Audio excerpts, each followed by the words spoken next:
নমস্কার প্রিয় দর্শক বন্ধু। মা বাবাকে অবহেলা করলে জনপ্রতিনিধি, সরকারি কর্মী এবং বেসরকারি কর্মীদের বেতনের 15% কাটা যাবে, বিল পাস। আসুন আমরা ভিডিওর মাধ্যমে দেখে নেব যে এই নিয়ে পত্রিকাতে কী লিখেছে। তার আগে আপনারা অবশ্যই আমার চ্যানেলটি সাবস্ক্রাইব করবেন এবং সবার আগে ভিডিও নোটিফিকেশান পাওয়ার জন্য সামনের যে বেল আইকন আছে সেখানে প্রেস করে নোটিফিকেশান অল করে রাখবেন এবং ভিডিওর সাথে লাইক কমেন্ট শেয়ার করবেন। মা বাবাকে অবহেলা করলে কাটা যাবে 15% বেতন, বিল পাস। মা বাবার দেখভাল অবহেলা করলে কাটা যাবে বেতন।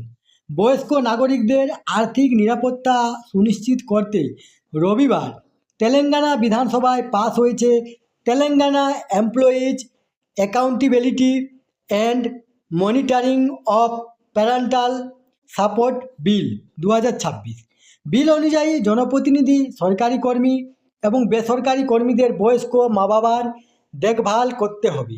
এই বিষয়ে গাফলাতি করলে বেতনের 15% কিংবা 10,000 টাকা, যেটা কম হবে, তা বাবা মাকে দিতে হবে। বিল নিয়ে আলোচনা চলাকালীন রেবন্ত মামলার কথাও উল্লেখ করেন। ওই ব্যক্তি সমস্ত সম্পত্তি ছেলের নামে লিখে দিলেও পরে তাকেই বাড়ি থেকে বের করে দেওয়া হয়। তেলেঙ্গানার মুখ্যমন্ত্রী বলেন, সামাজিক দায়বদ্ধতা থেকেই এই বিল এনেছে রাজ্য সরকার। কেউ তার বাবা মাকে অবহেলা করলে আইনের আওতায় এনে উপযুক্ত ব্যবস্থা নেওয়া হবে। এই তথ্যটি আপনাদের সাথে শেয়ার করলাম। সুস্থ থাকবেন, ভালো থাকবেন, ধন্যবাদ।